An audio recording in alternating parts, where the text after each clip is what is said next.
Curiosity text book of science for grade 7। यह book अप्रैल 2025 addition का है। इस बुक में टोटल 12 चैप्टर है और फर्स्ट चैप्टर जो है आज हम पढ़ेंगे the ever evolving world of science. इस चैप्टर में सारे चैप्टर का कुछ न कुछ थोड़ा थोड़ा इंट्रोडक्शन किया गया है। तो ये है first chapter the ever evolving world of science. इसमें मैंने कुछ अंडरलाइन किया है तो मैं ये बुक पढ़ रहा हूँ।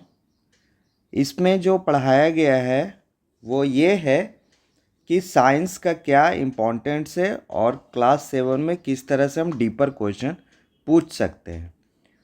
तो this again is not just a text book with facts. ये फैक्ट्स का सिर्फ ये टेक्स्ट बुक नहीं है। इसमें क्या है, इन्वेंशन टू क्वेश्चन, मतलब क्वेश्चन पूछने का इन्वेंशन है, perform experiments and to explore, और एक्सप्लोर करना है।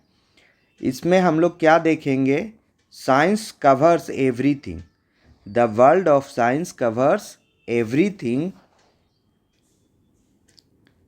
The world of science covers everything, small से लार्ज तक, नियर से फार तक, टिन्नी सेल से सन और स्टार तक, मतलब माइक्रोस्कोपिक लेवल से लेके मैक्रोस्कोपिक लेवल तक यह साइंस कवर करता है।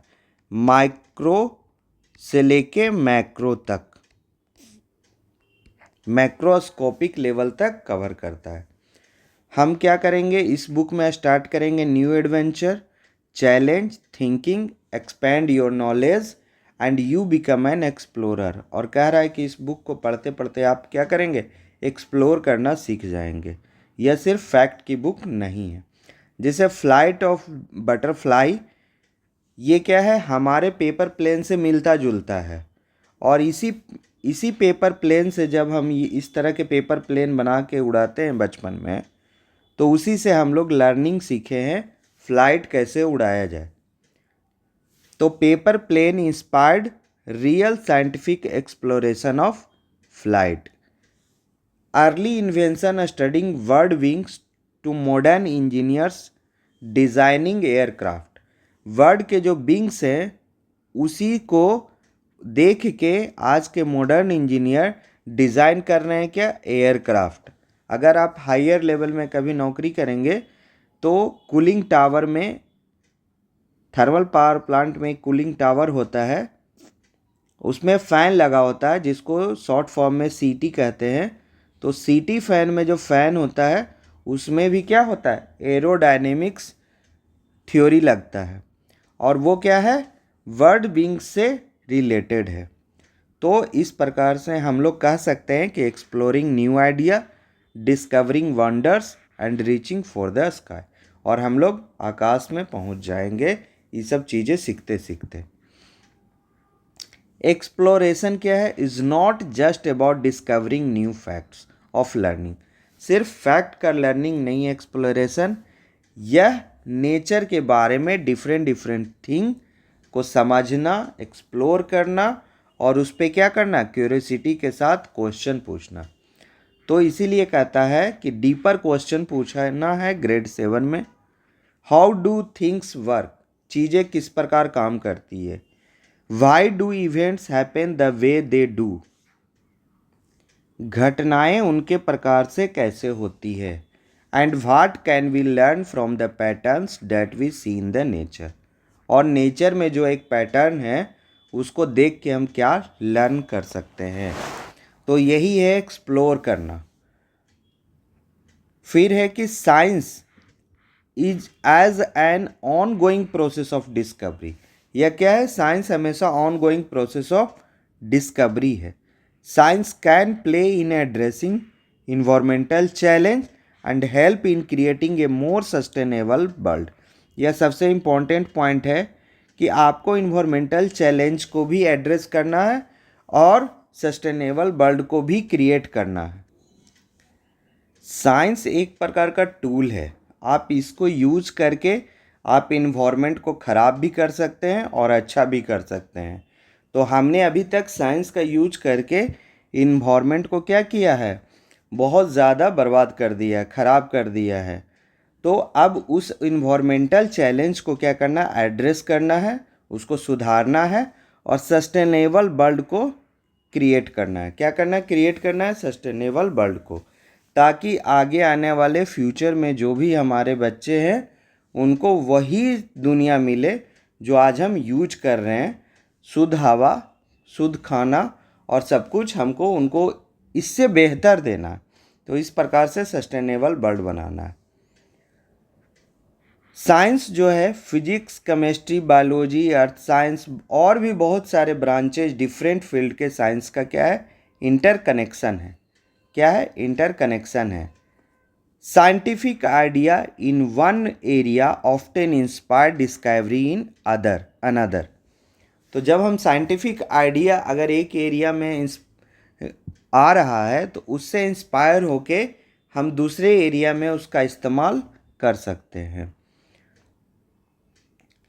फिर कहता है कि we will start by looking at the properties of material around us.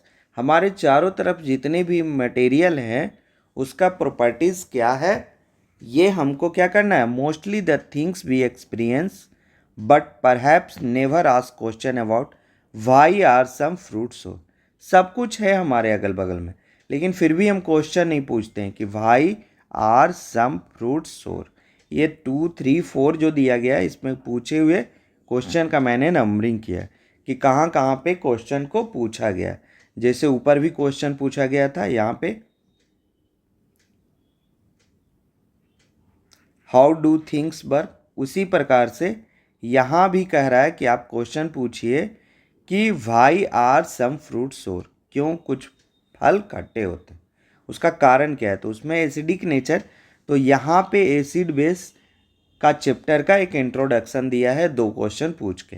What happens when we wash a haldi stain on our school uniform. अगर हमारे स्कूल यूनिफॉर्म पे हल्दी का लग जाए तो किस प्रकार से धोएंगे, क्या करेंगे।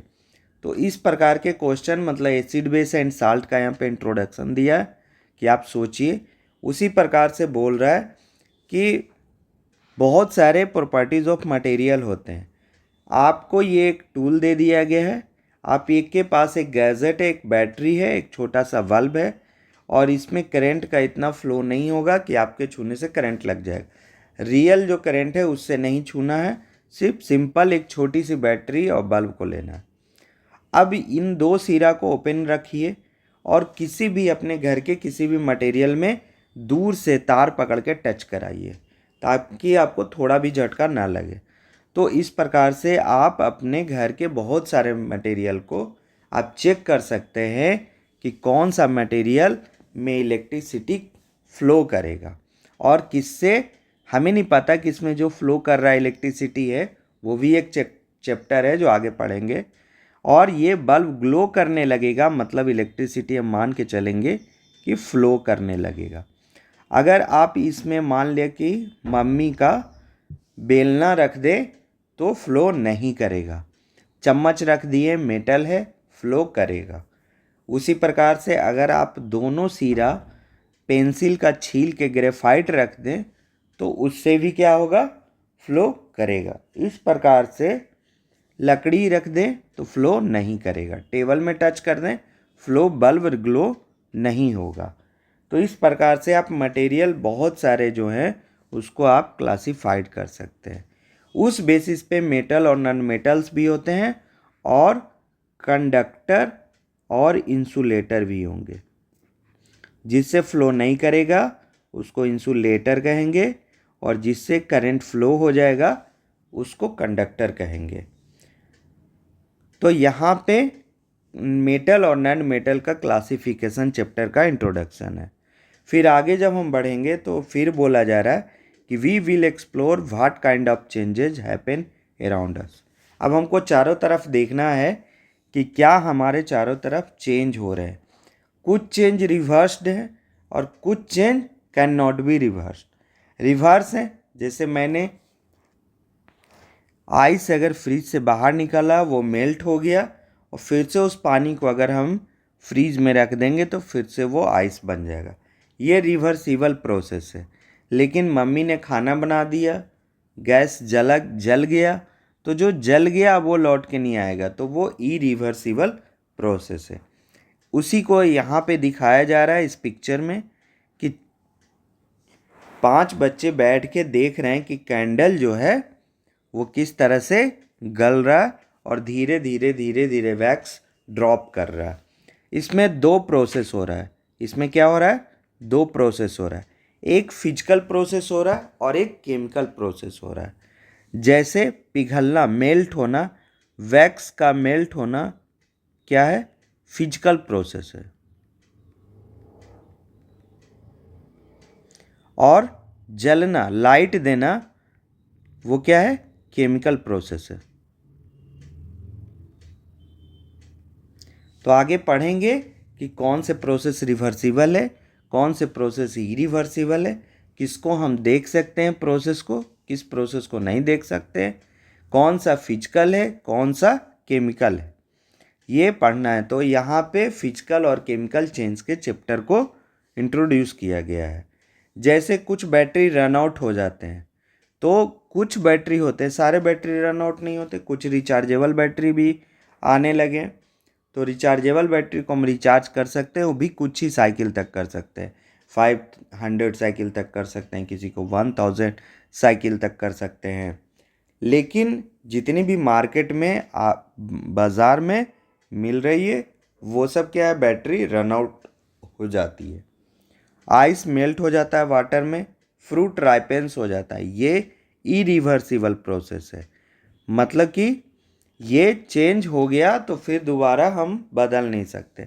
बैटरी रन आउट हो गया, अगर रिचार्जेबल नहीं है, तो ये भी क्या है? इरिवर्सिबल प्रोसेस है। उसी तरह से आइस मेल्ट हो गया, ये रिवर्सिबल प्रोसेस है। रॉक्स ब्रेक कर गया पेबल्स में, छोटे छोटे टुकड़े में, तो ये लॉन्ग टर्म, काफ़ी लॉन्ग टर्म का रिवर्सिबल प्रोसेस है। मतलब लेकिन ये रॉक जो ब्रेक कर गया वो नहीं आएगा, ये भी इरिवर्सिबल होगा, लेकिन बाद में क्या बन जाएगा? सेडिमेंट्री रॉक बन जाएगा। तो ये भी दिमाग में रखना है, अपने दिमाग को पूरा खुला रखना है कि क्या क्या हम सोच सकते हैं।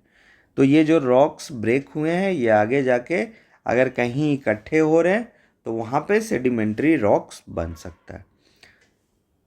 फिर कह रहा है कि यहाँ पे फिजिकल और केमिकल चेंज के बारे में हमने देख लिया।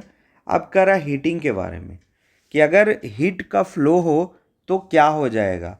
तो जितने भी चीज़ें हैं थोड़े फास्टर हो जाएंगे। अगर हमने फ्रूट को राइपेंस किया है, अगर वो हीट के पास रखेंगे तो वो और जल्दी पक जाएगा, अलग तरह से पक जाएगा। अगर आइस मेल्ट कर रहा है और अगर वहाँ पे हीट लेके चले जाए तो आइस फास्टर मेल्ट हो जाएगा। तो इस प्रकार से हम कह सकते हैं कि यहाँ पे हीट के बारे में भी क्या किया गया? इंट्रोडक्शन दिया गया है। हीट का जो सोर्स है, sun heat evaporates from the seas and falls as rain. ये क्या है? ये दिखा रहा है कि किस तरह से वाटर साइकिल है। क्या है? वाटर साइकिल है। अब कह रहा है कि हम लोग का चेंज भी हो रहे हैं। As we growing our bodies are changing as well, especially around the middle school years. तो इस पे भी एक चैप्टर है एडोलेसेंस करके, उस चैप्टर को यहाँ पे इंट्रोड्यूस किया गया। हमारे बॉडीज़ काफ़ी जल्दी तेज़ी से रैपिडली चेंजिंग होते हैं मिडिल ईयर में, और क्यों होते हैं उस क्वेश्चन को वहाँ पे बताया जाएगा। ठीक है, बहुत सारे चेंजेज होते हैं और हमारे बॉडी काफ़ी चेंज करते हैं मिडिल स्कूल ईयर में। जब हम ग्रो करते हैं तो हमको क्या चाहिए? खाना चाहिए। क्या चाहिए? खाना चाहिए। ब्रीथ करते हैं, ब्लड सर्कुलेट होना चाहिए, न्यूट्रिएंट्स फूड से मिलना चाहिए। तो न्यूट्रिएंट्स क्या है? फूड का एक वाइटल पार्ट है। और वही न्यूट्रिएंट्स, 7 न्यूट्रिएंट्स होते हैं। मैंने एक वीडियो बनाया है न्यूट्रिएंट्स इन प्लांट्स, उसमें ये चीज़ें भी बताया गया है। लाइफ प्रोसेस के ये सब क्या हैं? पार्ट हैं। तो लाइफ प्रोसेस भी एक चैप्टर है, उसका भी इंट्रोडक्शन यहाँ पे दिया गया है। सिर्फ एनिमल ही नहीं खाते हैं, प्लांट भी खाते हैं। और वो क्या करते हैं? वो भी ब्रीथ करते हैं, वो भी फोटोसिंथेसिस करते हैं। वो हमसे थोड़ा डिफरेंट रूप में करते हैं। इस प्रकार से लाइफ प्रोसेस है प्लांट का भी और एनिमल का भी।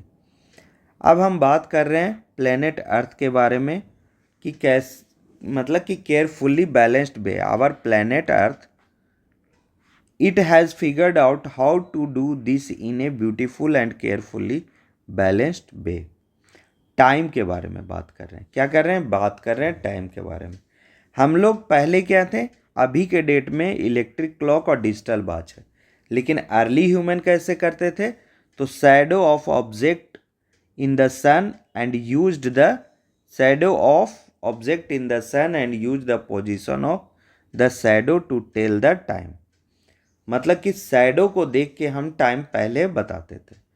लाइट का इतना ही यूज नहीं है कि सिर्फ टाइम बताते थे शैडो देख के, और भी आज में हम इसको जनरेट करने का प्रयास करते हैं।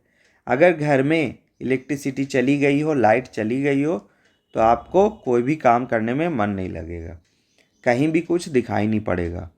तो इस प्रकार से लाइट का भी चैप्टर का इंट्रोडक्शन हुआ है। ये है ओल्ड शैडो वॉच, है ना, ये ओल्ड शैडो वॉच है। ये जो शैडो दिख रहा है,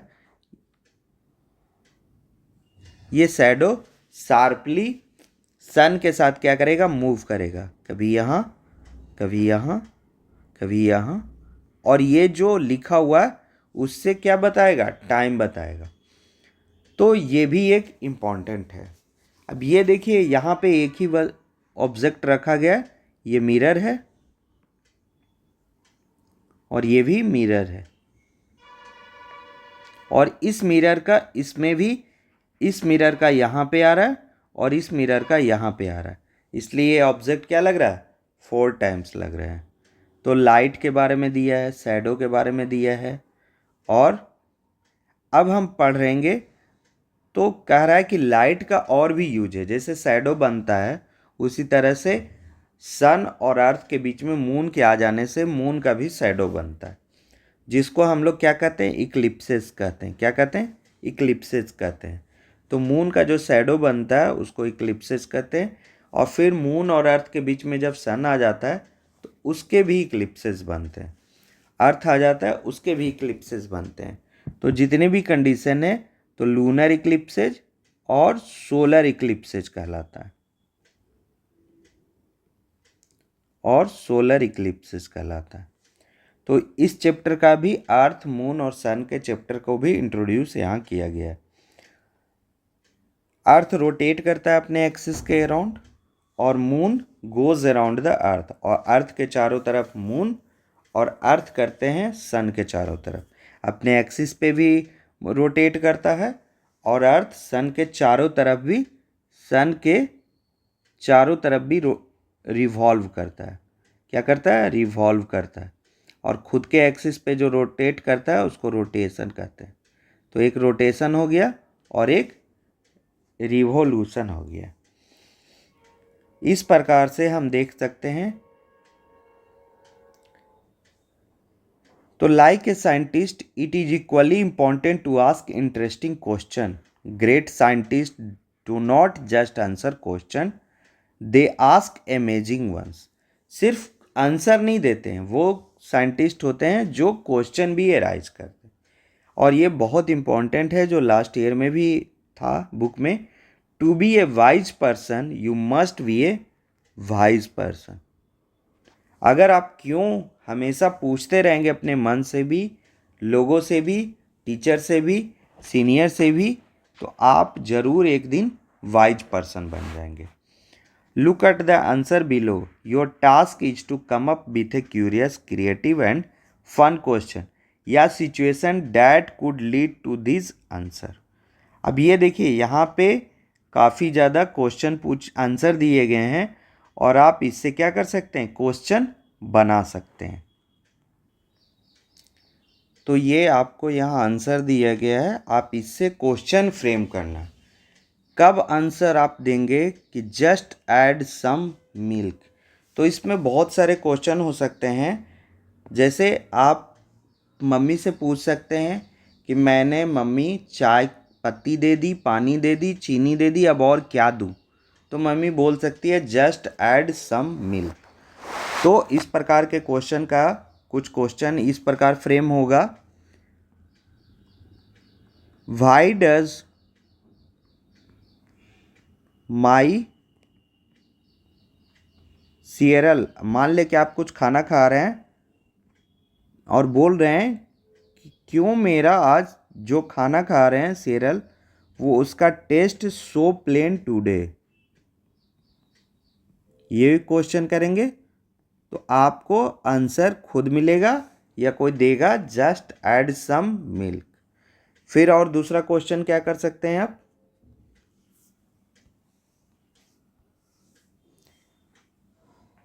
what should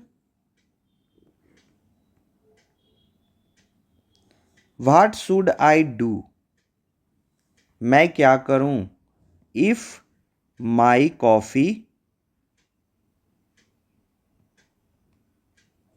is too strong. तो इसका भी आंसर होगा जस्ट ऐड सम मिल्क।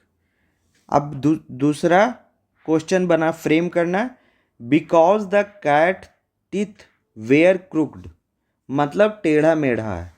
तो आंसर मिल रहा है कि क्या ऐसा कैट के साथ हो रहा है जिसके चलते हम आंसर दे रहे हैं कि वो इसलिए ये परफॉर्म कर रहा है क्योंकि उसका टीथ टेढ़ा मेढ़ा है। मान ले कि वो कुछ खा नहीं पा रहा है सही से, तो हम बोल सकते हैं कि वो खा इसलिए नहीं पा रहा है क्योंकि उसका टीथ क्या है, टेढ़ा मेढ़ा है। तो क्वेश्चन बन सकता है, why did my cat have trouble chewing its food. काफ़ी इंटरेस्टिंग टेबल है यह, इसमें आंसर दिया गया है, आपको क्वेश्चन बनाना है। और भी कुछ क्वेश्चन बना सकते हैं। हम एक क्वेश्चन और बना सकते हैं कि मान लिए कि कैट, बहुत सारे फॉरेन में कैट लोग परफॉर्म करते हैं, स्टेज पे भी परफॉर्म करते हैं। अगर वो परफॉर्म नहीं कर पा रहा है या हंसने का एक्टिंग नहीं कर पा रहा है कैट, तो क्यों, चूँकि वह एम्बैरेस्ड है, क्यों, चूँकि उसका जो टीथ है वो क्या है, क्रुक्ड है, मतलब टेढ़ा मेढ़ा है। तो ये भी क्वेश्चन एक बन सकता है, why did the cat gate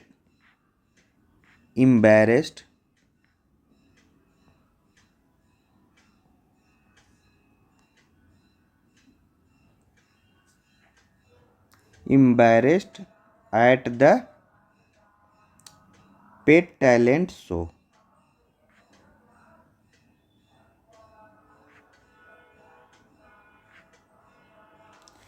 pet talent show हो रहा है, उसमें वो कैट क्या हो रही है, एम्बैरेस्ड हो रही है, क्यों, because the cat teeth were crooked. अब अगला आंसर है, don't panic I have my towel, आपको पैनिक नहीं होना है, मेरे पास अपना टॉवेल है।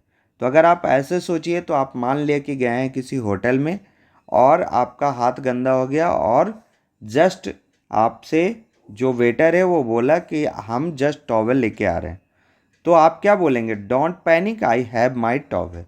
तो इस तरह से क्वेश्चन क्या बन सकता है, जैसे बन सकता है, how can I stay calm during an alien इन्वेशन। तो इसमें क्या बोल रहा है कि हम कैसे काल्म रह सकते हैं ड्यूरिंग एलियन इन्वेशन। मतलब कह रहा है कि अगर आपके कंट्री में विदेशी आक्रमण हो जाए तो आप कैसे शांत रह सकते हैं।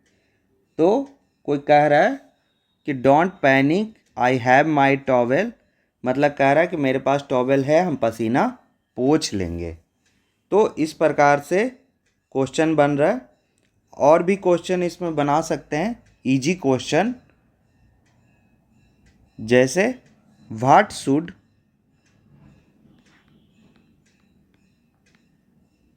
आई do, what should I do, I forget to bring your bathrobe.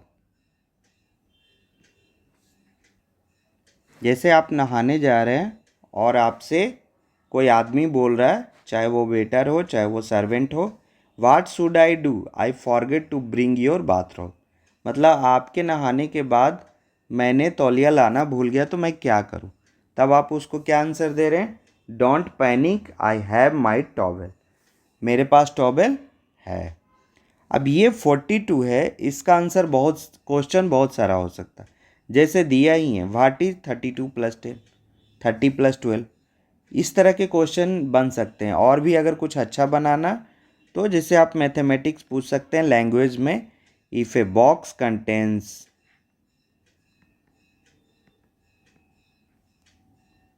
7 sets of books and each set has 6 books, how many books are in the box।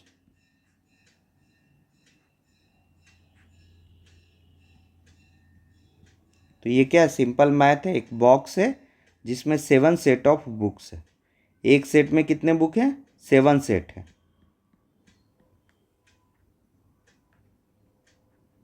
7 book है। और ईच सेट, नहीं 7 सेट हैं और प्रत्येक सेट में कितने book हैं, 6 book हैं। सेट 7 है और बुक कितने हैं, 6 बुक का 7 सेट है, तो 7 × 6 42 बुक्स हो गए। तो इस तरह से आपके पास अगर आंसर है तो डिफरेंट क्वेश्चन आप पूछ सकते हैं। अब इस पे ये तो बुक समझ लिए, अब इसका कुछ समरी देख लेते हैं ताकि आप लोग एग्ज़ाम में बढ़िया से बना सकें। तो मैंने इसी chapter the ever evolving world of science का आपके लिए क्या किया है, समरी भी बना दिया है। तो इस बुक में जो बोला गया है उसको डिफरेंट जो पॉइंट इम्पोर्टेंट है उसको एक जगह मैंने कलेक्ट किया है। साइंस इज़ एन एडवेंचर, किस तरह का, एक्सप्लोर करना है, क्वेश्चन पूछना है, मतलब कि एक्सप्लोर करना है मतलब देखना है पूरे नेचर को, तो एक्सप्लोर करना है, फिर क्वेश्चन पूछना है ऐसा क्यों है, फिर उस पर कुछ एक्सपेरिमेंट करना है, उस एक्सपेरिमेंट से कुछ लर्निंग लेना है और लर्निंग के बाद कुछ इमेजिनेशन करना है। तो जैसे कह रहा है एक्सप्लोर करने मतलब exploring the world, study microscopic से लेके मैक्रोस्कोपिक तक, ये था भी उसमें। क्वेश्चन पूछना है वाई और हाउ को लेके, और एक्सपेरिमेंट करना है, लर्निंग करना है, जैसे पेपर प्लेन से इंस्पायर होके फ्लाइट हम स्टडी किए और फिर वर्ड विंग से हम लोग एयरप्लेन बनाए, इसी तरह का लर्निंग करना है, इमेजिनेशन करना है, न्यू आइडियाज़। ठीक है, अब बोल रहा है एक क्वेश्चन है, what does science help us understand, only scientific theories, only small things, only big things, small and big things. Question का प्रैक्टिस एक अलग ही मैनर होता है। अगर आप कितना भी थ्योरी पढ़ ले, लेकिन अगर आपने क्वेश्चन का प्रैक्टिस नहीं किया है तो आपको बहुत सारे क्वेश्चन जो आते होंगे वो भी गलत बना के आ जाएंगे। तो कहते हैं प्रैक्टिस मेक्स परफेक्ट, तो प्रैक्टिस करते रहना है क्वेश्चन का। तो कुछ क्वेश्चन इसमें इंक्लूड किए हैं समझाने के पर्पज़ से। तो वनली जो वर्ड है वो यहाँ पे यूज नहीं करना है। अगर किसी भी क्वेश्चन में वनली है तो जब तक आप कंफर्म नहीं जानते हैं वनली के लेके तब तक आपको वो आंसर नहीं देना है। तो वनली वाला मैक्सिमम ऑप्शन गलत हो जाएगा, तो ऐसे भी गलत हो जाएगा। और साइंस सिर्फ साइंटिफिक थ्योरी या स्मॉल थिंग और बिग थिंग्स को अंडरस्टैंड करने के लिए नहीं है, या स्मॉल और बिग सभी चीज़ों को अंडरस्टैंड करने के लिए। तो इसलिए इसका आंसर हो जाएगा D. Exploring science beyond facts, मतलब फैक्ट से बाहर जाके आपको सोचना है, एक्सप्लोर करना है। Science as a way of thinking, science is a process, a way, क्या है, एक प्रोसेस है, a way of thinking that encourage curiosity, ask question and stay open to the unknown. The focus will be on asking deeper questions like how do things work, why do events happen the way they do, what can we learn from patterns in nature। ये ऊपर भी पढ़े हम लोग, उसी का summary पढ़ रहे हैं। A step outside the book, book से बाहर जाके हमको पढ़ना है। Doing experiment and observing nature helps you learn better than just reading। सिर्फ रीडिंग करने से नहीं होगा, आपको एक्सपेरिमेंट भी करना पड़ेगा, ऑब्जर्व भी करना पड़ेगा और लर्न भी करना पड़ेगा। तो अगर आप नेचर को इस तरह से करेंगे और बुक से बाहर जाके, तो आपकी क्यूरियोसिटी, आपका डेवलपमेंट अलग अलग रहेगा। A never ending journey, every discovery leads to new question.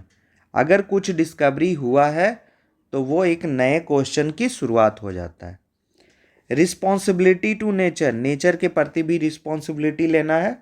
और कनेक्टिंग विथ सोसाइटी, और सोसाइटी को भी सस्टेनेबल वर्ल्ड बनाने के लिए सोसाइटी से भी कनेक्ट होना है, ताकि नेचर और सोसाइटी क्या हो, बैलेंस्ड हो।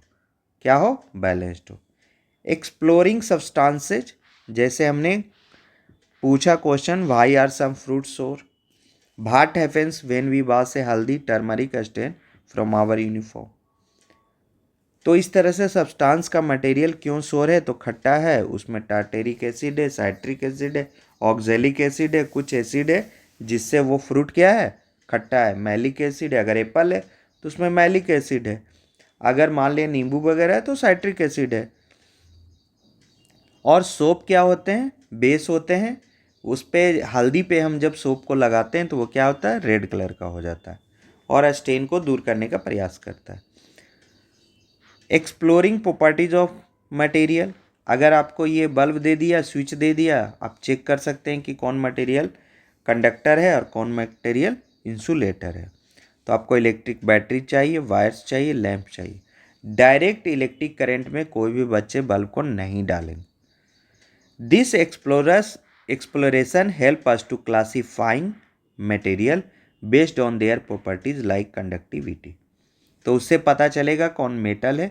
मेटल सारे के सारे कंडक्टर होते हैं और नॉन मेटल कुछ ही होते हैं ऐसे जो कंडक्टर होते हैं, बाकी सारे इंसुलेटर होते हैं। ठीक है, तो मेटल और नॉन मेटल का क्लासिफिकेशन पता चलेगा। फिर जब हम चेंज पढ़ेंगे तो कह सकते हैं what are changes. The world is always changing, some changes we can see like ice melting, we can not see like water moving underground, some are physical, some are chemical। Physical क्या है, melting ice करना। Chemical क्या है, fruit का पकना, battery का discharge होना। सम happen quickly, जैसे melting होना। सम स्लो, जैसे वेदरिंग ऑफ रॉक्स, रॉक्स का पेबल्स में बनना। सम रिवर्सिबल, मेल्टिंग आइस, फिर से आइस अगर मेल्ट कर गया तो फिर से आइस बन जाएगा। अदर्स आर इरिवर्सिबल, जैसे कुकिंग फूड या ए यूज्ड बैटरी। ये सब क्या है, इरिवर्सिबल है। तो इतना पॉइंट है जो ब्लैक कलर से दिया, आप उसको देख के समझ सकते हैं। कुछ दिखेगा, कुछ नहीं दिखेगा, कोई फिजिकल होगा, कोई केमिकल होगा, कोई क्विकली होगा, कोई स्लो होगा, कोई रिवर्सिबल होगा, कोई इरिवर्सिबल होगा। What is the important of study the conductivity of material, ये क्वेश्चन है। Studying conductivity help us classify material as conductor या insulator and understand how electric circuit works. हमको अगर किसी में इलेक्ट्रिक करंट फ्लो कराना है और उससे एक सर्किट बनाना है तो हमको पता होना चाहिए कि वो मटेरियल कंडक्टर है या नहीं है।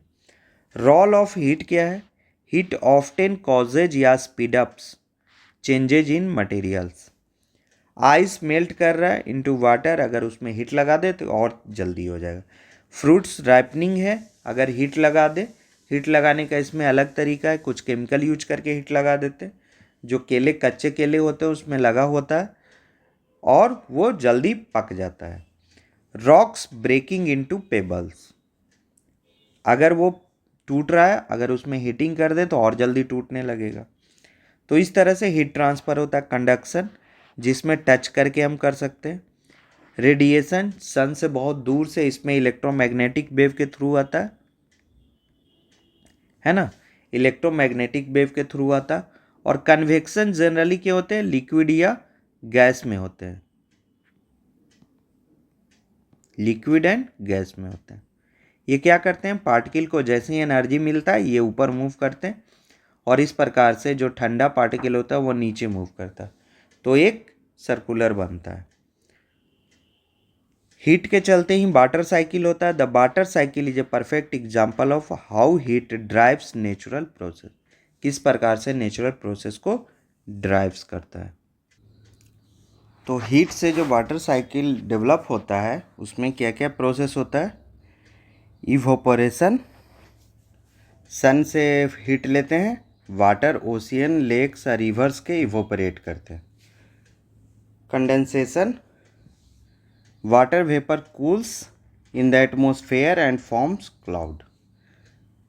Precipitation, water falls as rain, rain की तरह नीचे आते हैं वाटर, तो प्रेसिपिटेशन उसको कहते हैं। इनफिल्ट्रेशन, रेन वाटर जो सिप्स होके जो ग्राउंड में जाते हैं वो इनफिल्ट्रेशन है, और जो लेक और रिवर में रह जाते हैं वो फिर से इवोपरेट करेंगे सन के हीट से, फिर से कंडेंसेशन होगा, फिर से प्रेसिपिटेशन होगा। तो ये साइकिल बनाया गया है। इसमें कुछ वर्ड नए नए हैं जो मैं बता देता हूँ। लेक से इवोपरेट किया तो वो ऊपर भी दिया है। ट्रांसपायरेशन का मतलब होता है जब फोटोसिंथेसिस में जो वाटर लूज करते हैं प्लांट, इसके लिए आप वीडियो देख सकते हैं, लेक्चर 1 और 2 पुरानी एनसीईआरटी पे बेस्ड है, उसमें मैंने बताया है। तो ट्रांसपायरेशन में क्या होता है कि 6, अभी बता दे रहा हूँ, 6CO2 + 12H2O और फिर C6H12O6 + 6H2O + 6O2। तो ये जो 6H2O निकलता है ये लीफ के सरफेस एरिया से निकलता है, और ये गार्ड सेल इसको क्या करते हैं, कंट्रोल करते हैं, और ये बाहर निकल जाता है वाटर। 12H2O को यूज किया फोटोसिंथेसिस में, यहाँ सन लगा और यहाँ क्लोरोफिल मिला, और ये 6H2O बाहर निकल गया। 6O2 के साथ हमें 6H2O भी मिलता है, इसलिए पेड़ के पास ठंडा भी लगता है। बहुत सारे रीजन है जो इंटरकनेक्टेड होते हैं। फिर कंडेंसेशन करता है क्लाउड की तरह, फिर सोलर एनर्जी के चलते ये इवोपरेशन, ट्रांसपायरेशन, कंडेंसेशन, और इसी सोलर एनर्जी भी क्लाउड को नीचे लाने में मदद करता है। जब ये बहुत भारी हो जाता है, जब काफ़ी ज़्यादा प्रेशर मतलब कि डेवलप हो जाता है, तब जाके ये क्या होते हैं, प्रिसिपिटेट होने लगते हैं। और कुछ पानी जो है जो ग्राउंड में फिल्ट्रेशन होते हैं, कुछ परकोलेशन भी करते हैं, मतलब जहाँ से नहीं जा सकते हैं वहाँ से अगर जा रहे हैं तो धीरे धीरे ग्राउंड में सिप भी करते हैं। तो ये रॉक एरिया में ज़्यादातर परकोलेशन होता है। तो ये सारे पॉइंट मैंने बता दिए। How does heat play a role in the water cycle. Heat from sun causes water to evaporate, and as it cools it condenses into clouds and eventually falls as rain, continuing the cycle। और इस तरह से cycle चलते रहता है। Life process, staying ए life, living things carry out certain vital activities called life process. और उसमें क्या करते हैं, जैसे एनिमल क्या करते हैं, ईटिंग करते हैं, ब्रीदिंग करते हैं, ब्लड सर्कुलेशन होता है, ग्रोथ और रिप्रोडक्शन करते हैं। तो इस तरह से लाइफ प्रोसेस में बहुत सारे पार्ट हैं। न्यूट्रिशन लिए, ट्रांसपोर्टेशन होता है ब्लड का, सर्कुलेशन होता है, रेस्पायरेशन ब्रीथ करते हैं, और जो फूड खाए न्यूट्रिएंट्स है उससे जो एटीपी में एनर्जी कन्वर्ट होता है, रेस्पायरेशन में ये दोनों चीज़ें आता है। एक्सकर्शन जो बाहर निकालते हैं, रिप्रोडक्शन जो अपनी तरह सेम को प्रोड्यूस करे उसे रिप्रोडक्शन कहते हैं, डाइजेशन खाना का पचन। तो इस तरह से लाइफ प्रोसेस में ये होते रहता है। प्लांट भी इसी तरह से करते हैं, लेकिन उसमें कुछ चीज़ें अलग होती है। Plants also need food to grow, लेकिन वो अपना फूड खुद ही बना लेते हैं फोटोसिंथेसिस के द्वारा। और वो रेस्पायरेशन वो भी करते हैं, ग्रो करते हैं और रिप्रोड्यूस करते हैं। तो ये दिखाया कि सीड से कोटिलेडॉन, ये जो थोड़ा सा जो कहते हैं हम लोग कि मतलब अगर आलू देखे होंगे तो उसमें थोड़ा थोड़ा उजला उजला निकला रहता है। अगर आप कभी बाज़ार से ख़रीद के लाएंगे अभी के दिनों में तो उसमें थोड़ा थोड़ा पॉइंट निकला रहेगा, जिसको कोटिलेडॉन कहते हैं। वही आगे जाके क्या बनते हैं, रूट बनते हैं और फिर सीडलिंग होता है। यही जब बड़ा हो जाता है तो ये पेड़ बन जाता है, स्टेम उसका हो जाता है और उसमें लीफ हो जाता है, सीड पॉड हो जाता है, फ्लावर होता है, कॉटन होता है। ये कॉटन का पेड़ है तो कॉटन है, एप्पल का पेड़ होता है तो एप्पल होता है। Today we use clock and watches to tell time. Digital clock, electric clock, ये सब यूज करते हैं। लेकिन पहले के लोग क्या करते थे, शैडो यूज करते थे। इसी का शैडो से ही क्या करते थे, ये जो शैडो बन रहा है ये शैडो ही उनका क्या होता था, टाइमिंग होता था। और ये इस तरह से मूव करते रहता था और शैडो से टाइम मेजर करते थे। Light and shadow, light help us see the world around us. हम चारों तरफ जो वर्ल्ड देख रहे हैं उसमें लाइट का मदद है। Shadow happens when something blocks light. अगर कोई लाइट को ब्लॉक करे तो शैडो बनता है। जैसे अर्थ और मून कैन कास्ट शैडो और कॉजेज इक्लिप्सेस। व्हेन द सन या मून इज ब्लॉक्ड, व्हेन सन या मून ब्लॉक करे तो क्या होता है, शैडो बनता है और हम उसको इक्लिप्सेस कहते हैं। अर्थ का मूवमेंट दो तरह के होते हैं, रोटेशन और रिवोल्यूशन। अर्थ स्पिन करता है, अपने ही एक्सिस पे मूव करता है, अपने ही एक्सिस पे क्या करता है, रोटेट करता है, उसको स्पिनिंग या रोटेशन कहते हैं। और ये 24 आवर्स में कंप्लीट करता है, इसके चलते डे और नाइट होता है। तो ये काफ़ी इम्पोर्टेंट है, यूपीएससी में भी इस क्वेश्चन को पूछ चुका है कि डे और नाइट किसके कारण होता है और सीजन किसके कारण होता है। रिवोल्यूशन जब करता है Earth moves around the sun once year every year, एक साल में कंप्लीट करता है और इसके चलते क्या होता है, सीजन होता है। How do Earth movement affect our daily life. Answer में क्या है, the earth rotation causes day and night, rotation cause करेगा और रिवोल्यूशन क्या करेगा, क्रिएट्स सीजन, और सीजन क्रिएट करेगा लाइक समर और विंटर। कुछ पॉइंट इसका भी और समरी बना दिए हैं। साइंस इज एडवेंचर है, exploring, asking question, do experiment, learning और इमेजिनेशन का। Science is a process of thinking, observing patterns and being curious about how things work. All sciences क्या होते हैं, कनेक्टेड होते हैं और आइडिया हेल्प करते हैं दूसरी चीज़ों को समझने में भी। ऐसा नहीं है, हिस्ट्री से भी कुछ आइडिया जो हम लेते हैं वो उससे भी हम साइंस को क्या करते हैं, एक्सप्लोर करते हैं। मटेरियल का डिफरेंट प्रॉपर्टीज होता है, जैसे कंडक्टिंग प्रॉपर्टीज, मेटल और नॉन मेटल में कन्वर्ट मतलब कि ग्रुपिंग करना, तो ये सब डिफरेंट प्रॉपर्टीज होता है। चेंजेज होते हैं जिसको देख सकते हैं, कुछ को नहीं दे सकते हैं, कोई फिजिकल होते हैं, कुछ केमिकल होते हैं, कुछ रिवर्सिबल होते हैं, कुछ इरिवर्सिबल होते हैं। तो इस तरह से आप यहाँ पे ये भी यूज कर सकते हैं, किसी को देख सकते हैं, किसी को नहीं देख सकते हैं, कुछ फिजिकल होते हैं तो कुछ केमिकल होते हैं, है ना। इस तरह के चेंजेज हैं।